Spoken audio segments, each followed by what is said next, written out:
کی مسجدیں ویران ہوتی چلی جا رہی ہے.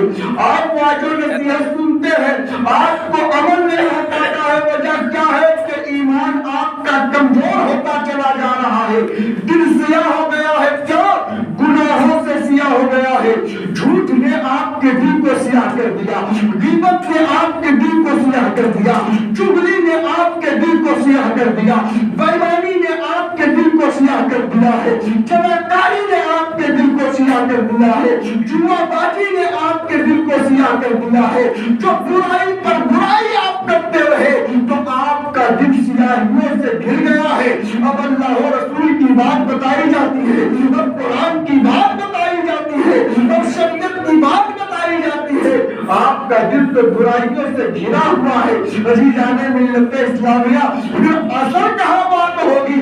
اثر تب ہوگی جب آپ گناہوں سے توبہ کر لیں گے, اور توبہ کریں گے تو اللہ اپنی رحمت سے آپ کے دل کے سیاہ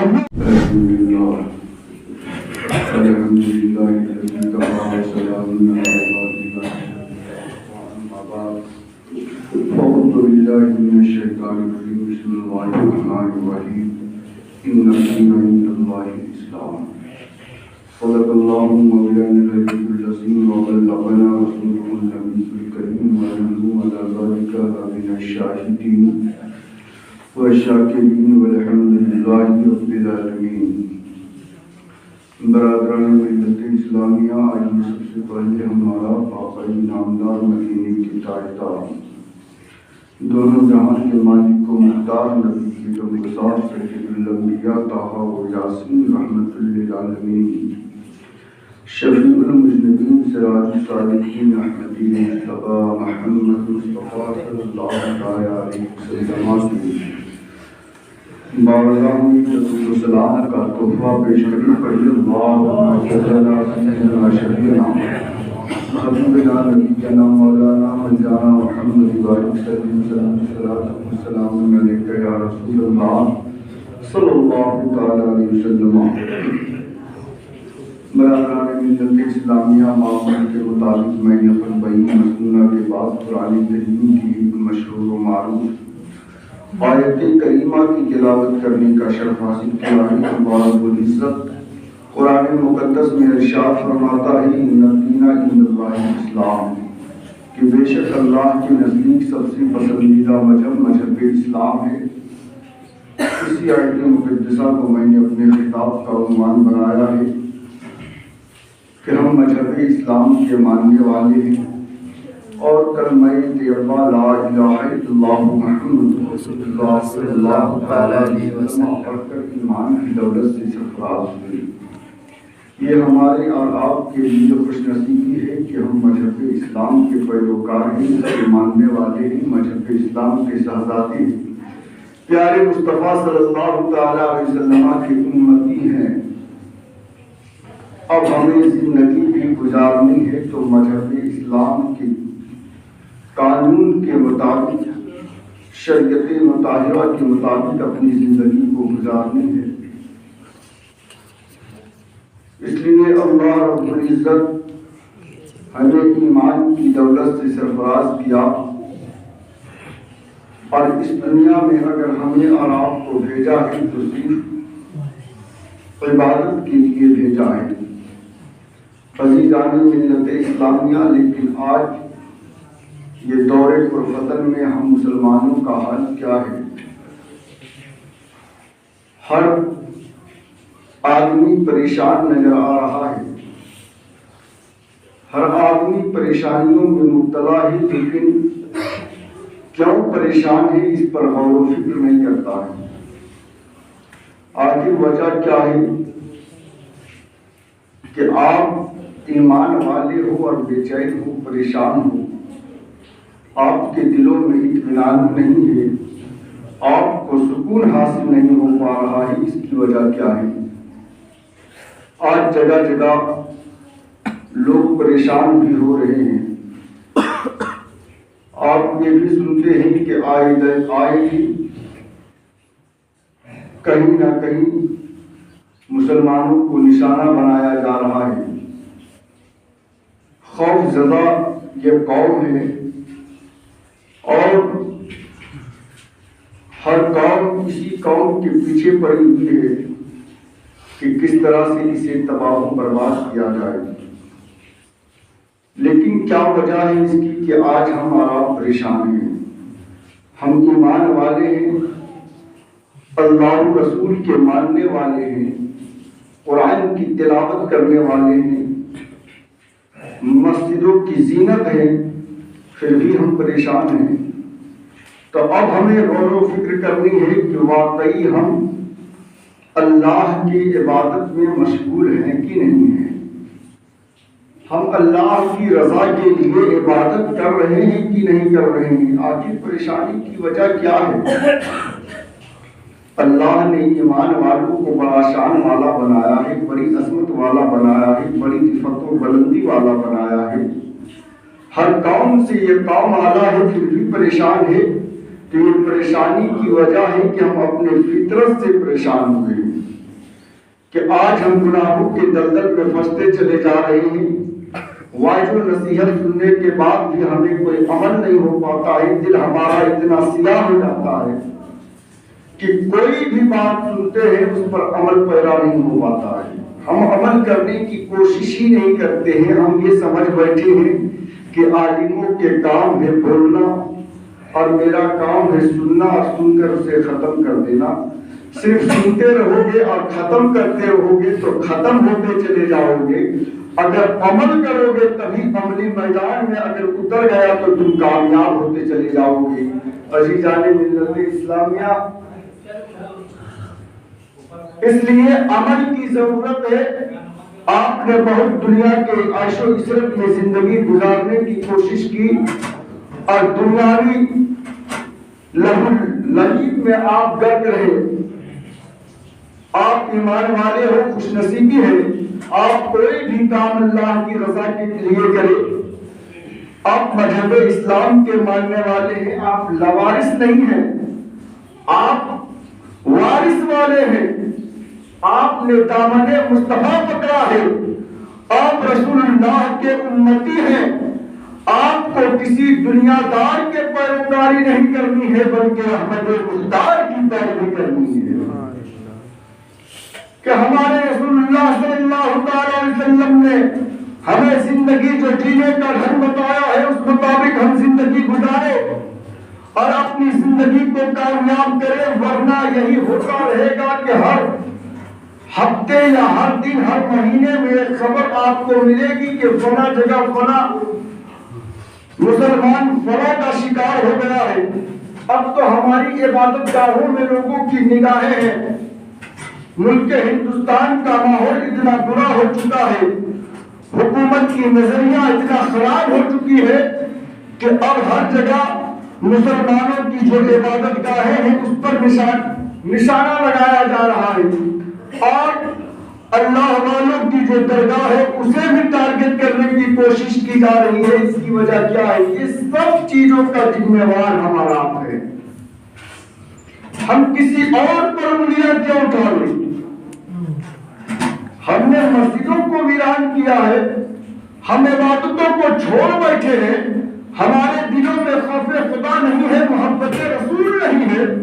یہی وجہ ہے کہ جب مسجدیں ویران کرو گے تو کوئی اور مسجدوں پر حملہ ہو جائے گا، مسجدوں کے وارث کوئی اور بن جائے گا. مسلمانوں اب بھی وقت ہے. آپ نے سنبل ضلع کا خبر آپ کو ملی ہوگی کہ وہاں کیا ہوا.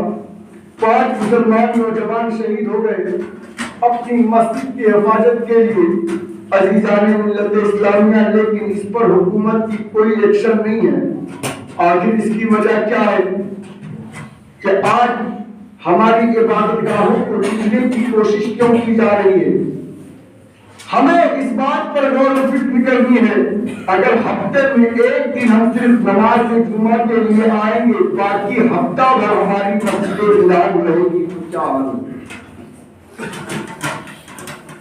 ہم کسی اور پر انگلیاں نہ اٹھائے بلکہ اللہ نے ہمیں عبادت کے لیے پیدا کیا ہے. ہم مسجدوں کی تعمیر اسی لیے کی ہے کہ ہم وہاں باجماعت نماز پڑھیں گے.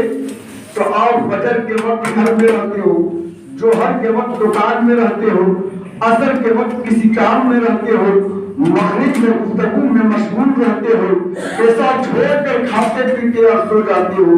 یہی حال آج کے مسلمانوں کا ہے، نہ فجر کا خیال ہے، نہ جوہر کا چھوٹنے کا ملال ہے، نہ اثر چھوٹ جانے کا کوئی غم ہے، نہ مغرب تک کرنے کا کوئی فکر ہے، نہ ایسا چھوڑ جانے کا کوئی ملال ہے۔ نمازیں ترک پر ترک ہوتا چلا جا رہا ہے، ہماری مسجدیں ویران ہوتی چلی جا رہی ہے۔ آپ واجو نصیحت سنتے ہیں، آپ کو عمل نہیں ہو پاتا ہے، وجہ کیا ہے کہ ایمان آپ کا کمزور ہوتا چلا جا رہا ہے، دل سیاہ ہو گیا ہے، کیا گناہوں سے سیاہ ہو گیا ہے، جھوٹ نے آپ کے دل کو سیاہ کر دیا، غیبت نے آپ کے دل کو سیاہ کر دیا، چغلی نے آپ کے دل کو سیاہ کر دیا، بےایمانی نے آپ کے دل کو سیاہ کر دیا ہے، جناکاری نے آپ کے دل کو سیاہ کر دیا ہے، جوا بازی نے آپ کے دل کو سیاہ کر دیا ہے، جو برائی پر برائی آپ کرتے رہے تو آپ کا دل سیاہیوں سے گھر گیا ہے۔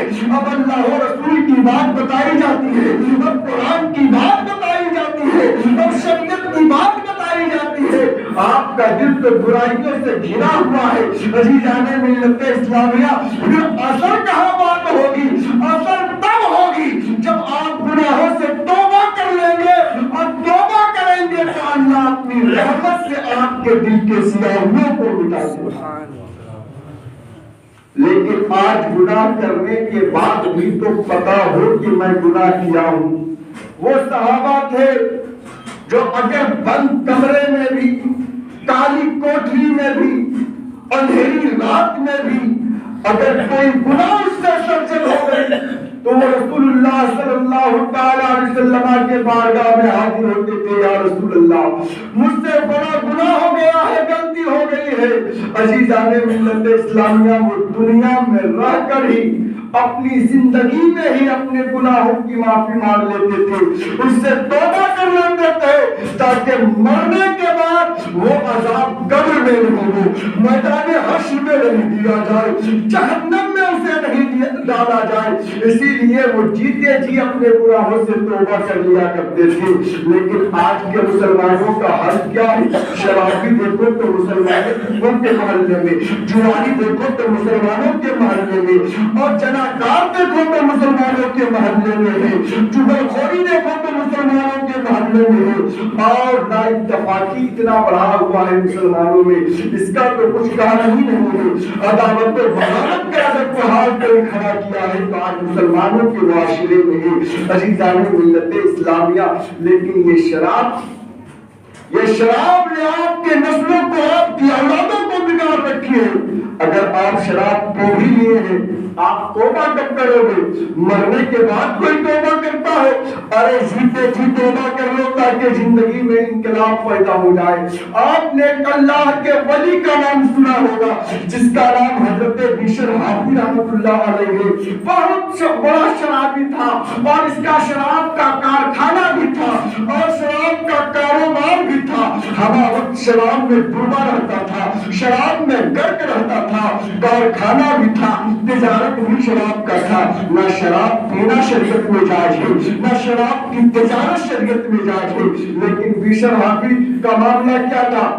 شرابی بھی تھا، شراب خانہ بھی تھا، تجارت بھی شراب کا کرتا تھا۔ لیکن ایک دن کیا ہوا جب ان کی تقدیر کروٹ بدلتی ہے۔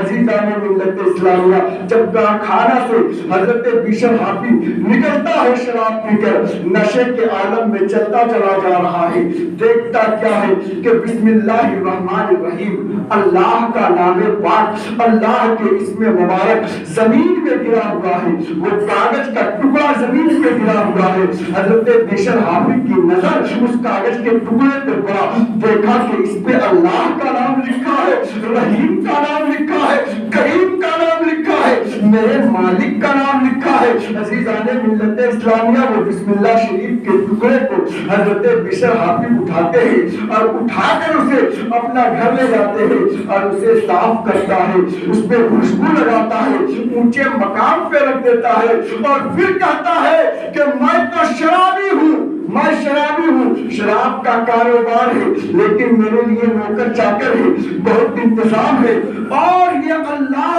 تو پورے کائنات کا مالک ہے، پوری دنیا کا پالنہار خدا ہے، پوری دنیا کو پیدا کرنے والا خدا ہے، اس کا نام زمین پہ ہو، یہ حضرت بشر حافی کو گوارا نہیں ہوا، اسے اٹھا کر صاف کر کے عطر لگا کر اسے اونچا مقام میں رکھ کر کہا کہ آپ تمہاری جگہ نیچے نہیں بلکہ یہ تمہاری جگہ، یہ اونچا مقام تمہاری جگہ ہے، اللہ کا نام نیچے رکھنے کے لیے نہیں ہے، اونچا رکھنے کے لیے ہے۔ عزیزان ملت اسلامیہ جب حضرت بشر حافی وہ بسم اللہ شریف کے اس نام کو کاغذ کے ٹکڑے کو جب اونچے مقام پہ رکھا ہے، ابھی بشر حافی اپنے مکان میں بیٹھا ہے، ننگے پاؤں میں جوتا نہیں ہے، بیٹھا ہوا ہے، ایک قاصد آ گیا، دروازے میں آواز لگائی کہ بشر اندر ہے، اس کا نوکر گیا، کہا کون؟ کہا بشر سے ملنا چاہتے ہیں، کہا ابھی وہ ملیں گے نہیں، ابھی وہ آرام کر رہے ہیں۔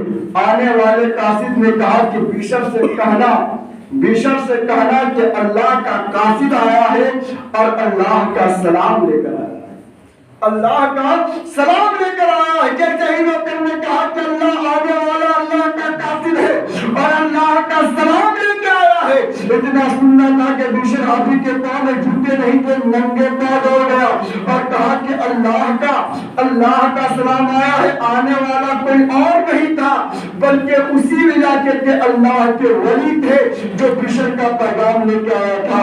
عزیزان ملت اسلامیہ جب بشر نے سنا کہ اللہ کا سلام مجھے آیا ہے، میں نے ایک چھوٹی سی کام کیا کہ اللہ کے نام کو اٹھا کر اونچے مقام میں رکھا تو اللہ میرے لیے سلام بھیجا ہے۔ فوراً حضرت بشر حافی نے اپنے گناہوں سے توبہ کی اور تمام کارخانوں میں آگ لگا دیا۔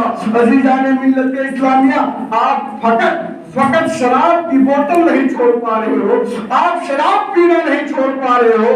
بشر حافی کو دیکھو، وہ کاروبار چھوڑ دیا، کارخانہ چھوڑ دیا، تجارت چھوڑ دیا، تمام کارخانوں میں آگ لگا دی اور توبہ کر لیا کہ آج کے بعد شراب بھی پینا چھوڑ دیا اور شراب کا کاروبار بھی چھوڑ دیا۔ تو اللہ نے اسے اس علاقے کے ولیوں کا شہنشاہ بنا دیا۔ اللہ کے نام کا قدر کیا تو اللہ نے شرابی کو شرابی نہیں رہنے دیا بلکہ ولی بنا دیا۔ آج حضرت بشر حافی رحمۃ اللہ علیہ اللہ کے ولی ہو گئے، کیا؟ صرف اللہ کے نام کی عزت کی، احترام کیا تو اللہ اسے شرابی نہیں رہنے دیا، ولی بنا دیا، ولی۔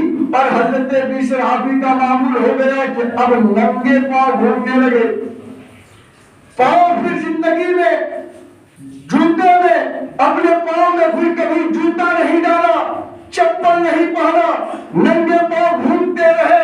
لوگوں نے پوچھا کہ اے بشر تو پاؤں میں جوتا کیوں نہیں پہنتے، چپل کیوں نہیں پہنتا، ننگے پاؤں کیوں گھومتے ہو؟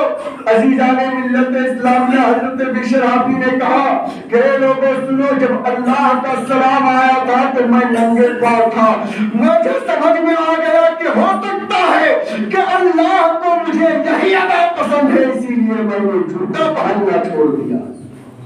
یہ اللہ کے بندے ہیں، اللہ کی رضا کے لیے جوتا بھی پہننا پسند نہیں کرتا ہے۔ عزیزان ملت اسلامیہ آج لوگ جو شراب کے عادی ہو گئے ہیں، شراب نہیں چھوڑنا چاہتا ہے تو پھر اس پر اللہ کا عذاب ہوگا کہ نہیں؟ نام مسلمانوں کے رکھ لینے سے کیا ہوگا؟ عذاب اللہ کا نازل ہوگا، پھر تم پر حملے کیے جائیں گے۔ اللہ تو جسے چاہتا ہے عزت عطا کر دیتا ہے، اللہ جسے چاہتا ہے اسے ذلت دیتا ہے۔ صرف اللہ کے نام کے احترام کا مقام یہ ہے کہ اللہ اسے ولی بنا دیتا ہے۔ آپ اللہ کے گھر کو چھوڑ کر چاہتے ہو کہ ہم کامیاب ہو جائے، ہماری عزت بن جائے دنیا میں، ہمارے معاشرے میں نام ہو جائے، تو ہرگز آپ کی عزت میں نام نہیں ہو سکتا ہے، معاشرے میں آپ کا شہرت نہیں ہو سکتا ہے۔ اس لیے آپ نے اللہ کا گھر چھوڑ دیا ہے، اللہ کا گھر چھوڑ دیا ہے، عبادتوں کو چھوڑ دیا ہے، اور عبادت کو چھوڑ کر کوئی مومن کامیاب نہیں ہو سکتا ہے۔ اس لیے کامیاب وہی ہوتا ہے جو اللہ کے بارگاہ میں سجدہ سجود ہوتا ہے۔ سبحان اللہ۔ آج ہماری مسجد ویران ہے، اس کی